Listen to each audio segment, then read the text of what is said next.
Fala galera, tudo bem? Nós vamos falar um pouquinho hoje sobre a propriedade da igualdade da adição e da multiplicação, tá? Na verdade, essa propriedade ela vai facilitar uma compreensão nossa aí sobre essas duas operações. Pessoal, é o seguinte, olha só, do lado esquerdo aqui nós temos uma adição.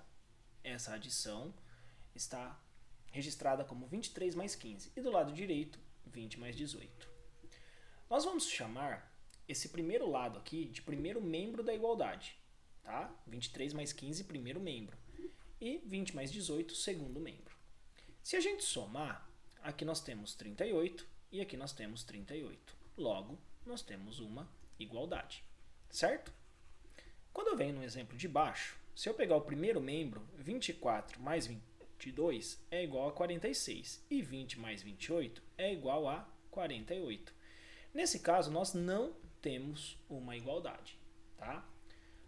Quando os números começam a ficar um pouquinho maiores, existe uma técnica que a gente pode fazer, que é assim, olha só, eu pego a primeira parcela e comparo com a primeira parcela. Então, 123 virou 130, aumentou 7. 95 virou 98, aumentou 3. Quando isso daqui acontece, tá? Uma igualdade não vai existir. Como assim? Vamos voltar lá no primeiro exemplo. Olha só. 23 virou 20, então eu subtraí 3. O 15 virou 18, eu aumentei 3. Então a igualdade se manteve, tá? Quando eu tirei de uma parcela e aumentei na outra, o resultado permanecerá o mesmo. Então isso, na verdade, nada mais é do que a gente tem uma técnica para calcular mentalmente uma adição. Então, por exemplo, 98 para virar 100, aumentou 2. O 87 para virar 85 diminuiu 2. Eu não preciso nem fazer esse cálculo para saber que ela é igual. Então, aí a gente pode pensar assim, o que é mais fácil, fazer 98 mais 87 ou fazer 100 mais 85? 100 mais 85 é muito simples, né? Muito mais fácil. Então, por exemplo, aqui na propriedade da adição, eu usei o menos 3 e o mais 3. Usei o mais 2 e o menos 2. Então, usei a operação da adição e a sua operação inversa. A multiplicação, nós vamos pensar do mesmo jeito, tá? Então, do lado esquerdo, primeiro membro, do lado direito, primeiro membro. Segundo membro, desculpe. Aqui é 160, aqui é 160, essa multiplicação. Então, os resultados são iguais. Se a gente analisar os fatores, olha lá, 10 para virar 20 foi vezes 2. E 16 para virar 8 foi dividido por 2. Então, temos uma igualdade. No de baixo, 4 para virar 8, 4 vezes 2, 8. Mas 7 vezes 2 também para virar 14. Então, vezes 2 vezes 2, não teremos uma igualdade. Teria que ser assim, vezes 2 e dividido por 2. Tá? Olha lá, 20 para virar 10, dividido por 2. 8 para virar 16, vezes 2. Temos uma igualdade. 50 para virar 100, vezes 2. 38 para virar 19, dividido por 2. Então, temos uma igualdade. Certo? Então, na adição, se eu somar 5 numa parcela, eu tenho que tirar 5 da outra. Na multiplicação, se eu multiplicar uma por 2, a outra eu tenho que dividir por 2. Tá? Então, se um fator for multiplicado por 2, o outro fator.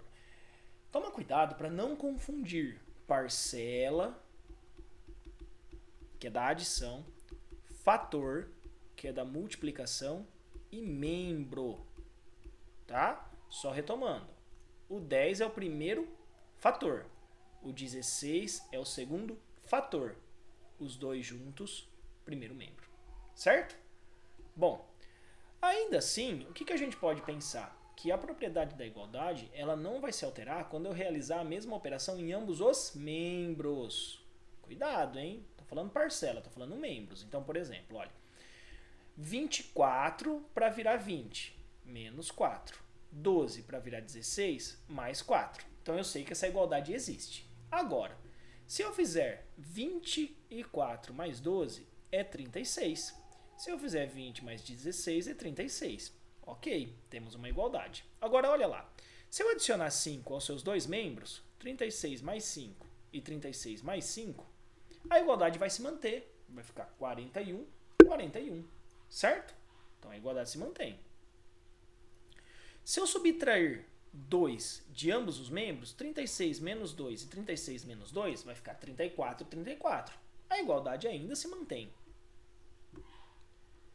Se eu multiplicar os dois membros por 2, aqui fica 72 e aqui fica 72. A igualdade ainda se mantém.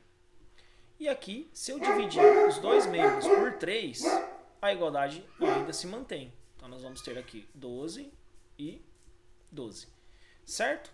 Então, olha lá. Uma igualdade não se altera quando realizamos a mesma operação em ambos os membros. Agora, eu realizei a mesma operação em ambos os membros. Agora, quando eu pego e não realizo as mesmas operações nos membros, eu vou ter um problema. Então, olha, multiplique o primeiro membro por 2. Então, aqui seria 72. E divida o segundo membro por 2. Seria 18. Olha lá. Vai se manter, tá? Mesma coisa, ó. Se eu adicionar 10, adicione 10 ao primeiro membro e subtraia 10 do segundo membro, tá? Então, aqui, mais 10 ficaria 46. Menos 10 ficaria 26. Não teremos a igualdade. Certo? Então, nesse caso, não daria certo para a gente manter a igualdade. Uma igualdade não se altera quando realizamos a mesma operação em ambos os membros. Se eu realizar operações diferentes, ela vai se alterar. Bacana? E aí nós temos alguns exercícios. Vamos estudar junto? Olha lá. 216, 39. Bom, para o 39 virar 40, eu aumentei 1. Então, para essa igualdade se manter, eu tenho que tirar 1 desse daqui. Aqui eu tenho 215. Certo? Olha que facinho. Bom, 78 para virar 80, eu somei 2. Então, 45 menos 2 vai ser igual a 43. Lembrando que aqui eu estou falando de parcela, não estou falando dos membros. Toma cuidado quando for ao inverso. Olha lá, o 30 virou 26. Então, aqui vai ser menos 4. Então, aqui tem que ser mais 4. Que número que eu somo 4 e vai dar 59? É o 55.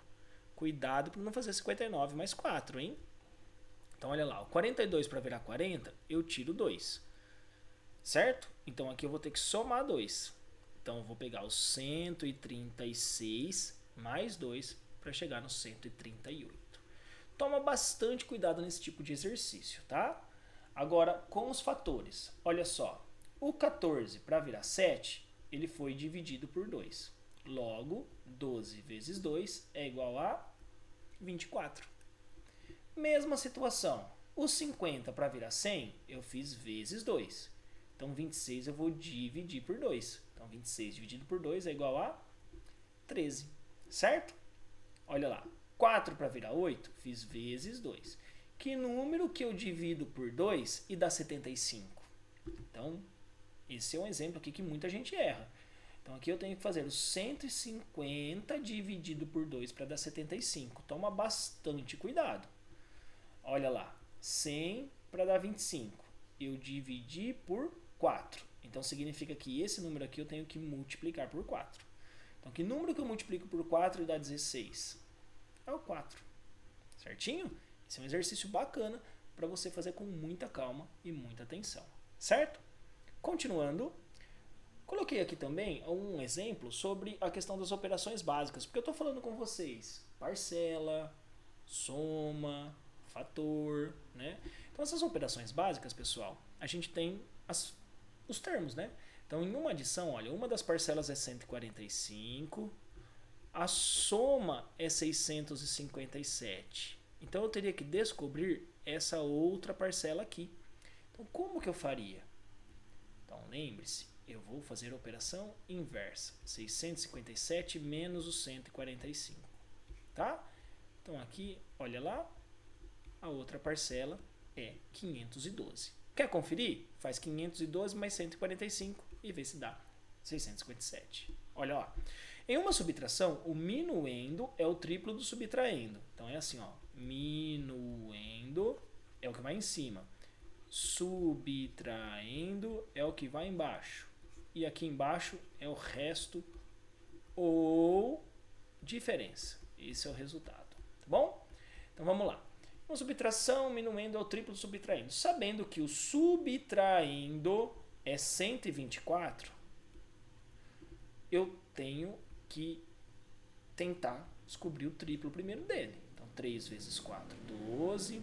3 vezes 2, 6, com mais 1, 7. 3 vezes 1, 3. Sabendo que o minuendo é o triplo do subtraendo. Então, agora é só fazer 372 menos 124 para descobrir a diferença. Certo? Então, aí, aqui é 6. 12 menos 4, 8. 6 menos 2, 4. E 3 menos 1, 2. Então, a diferença será 248. Bacana?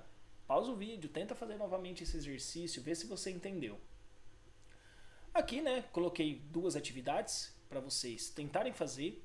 Então, essa atividade eu calcule mentalmente as operações indicadas, registre como você pensou, e aqui para você preencher como verdadeiro ou falso. Quer saber o gabarito dessas questões? Assiste o próximo vídeo com a correção de cada uma delas. Bons estudos, pessoal. Qualquer dúvida, só deixar nos comentários. Até mais.